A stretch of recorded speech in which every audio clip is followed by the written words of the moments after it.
রমজানের প্রথম দিনের বাজার পরিস্থিতি জানাতে আমাদের সাথে কারণ বাজার থেকে যুক্ত হচ্ছেন রৌনক মাহমুদ সৌরভ। সৌরভ, আজকে কেমন দেখছেন বাজার পরিস্থিতি? কোন কোন জিনিসগুলোর দাম একটু বেশির দিকে মনে হচ্ছে? আপনি নিশ্চয়ই জানেন যে আসলে রমজান ঘিরে আমাদের দেশে প্রতি সময় দেখি যে রমজানের আগে দ্রব্যমূল্যের দাম বেড়ে যায়। এবারে কিন্তু তার ব্যতিক্রম হয়নি। এবারও কিন্তু দেখা গেছে যে কারণ যেই মাছ রয়েছে, রুই মাছ কেজিতে বিক্রি হচ্ছে 500 টাকা দরে। আমরা যদি বলি পাঙ্গাস মাছ বিক্রি হচ্ছে 160 টাকা দরে, সেই তুলনায় কিন্তু পাঙ্গাস মাছের দাম একটু কম। আর ইলিশ মাছের দাম এতই বেশি যে যা ছাড়িয়েছে 2000-এর ঘর। আমি যদি আপনাকে বলি আমিষের অন্য অন্য যেই রয়েছে, যেই পণ্যগুলি রয়েছে, গরুর মাংস, খাসির মাংস, এখানেও কিন্তু দামের একটি বিশাল তফাৎ রয়েছে। কয়েকদিনের ব্যবধানে কিন্তু এখানে দাম বেড়েছে প্রায় কেজিতে 20 থেকে 30 টাকা পর্যন্ত বেড়েছে। যেই গরুর মাংস আগে বিক্রি হতো প্রায় 750 টাকা, সেটা এখন বিক্রি হচ্ছে 780 টাকা, আবার কোথাও কোথাও বিক্রি হচ্ছে 800 টাকায়।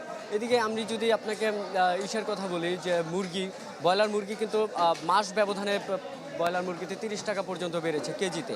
সোনালী মুরগির একই অবস্থা।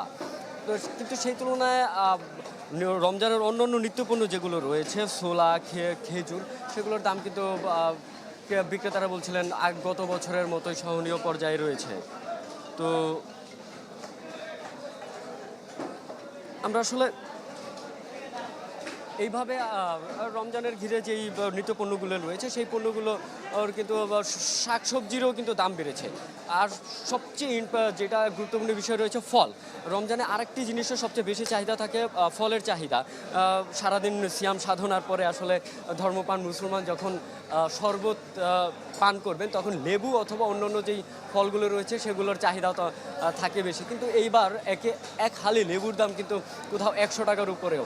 আমি যদি বলি মালটা অথবা আপেলের কথা, বিদেশি ফলগুলোতে ভ্যাটের কারণে কিন্তু প্রচুর পরিমাণ দাম রয়েছে, দাম বাড়তি নেওয়া হয়। 300 থেকে 350 টাকা পর্যন্ত আপেলের কেজি অথবা মালটার কেজিতে হয়। আর এদিকে দেশীয় যে ফলগুলো রয়েছে সেগুলো সংরক্ষণ আর সরবরাহের অভাবে পর্যাপ্তভাবে ভোক্তারা পান না। তো সব মিলিয়ে রমজানের যেই নিত্যপণ্য রয়েছে, আমিষ জাতীয় পণ্য আর শাকসবজি, ফলমূলের দাম কিন্তু অনেক বেশি। সেই তুলনায় চাল, তেল, ছোলার দাম কিন্তু কম। সুস্মিতা। সৌরভ, আপনাকে ধন্যবাদ। রমজানে বাজার পরিস্থিতি জানাচ্ছিলেন কারণ বাজার থেকে Raunak Mahmud Saurav. White plus pro sensitive স্কয়ারে মাঠের বাইরেও তো আমরা এভাবে দেশপ্রেম দেখাতে পারি।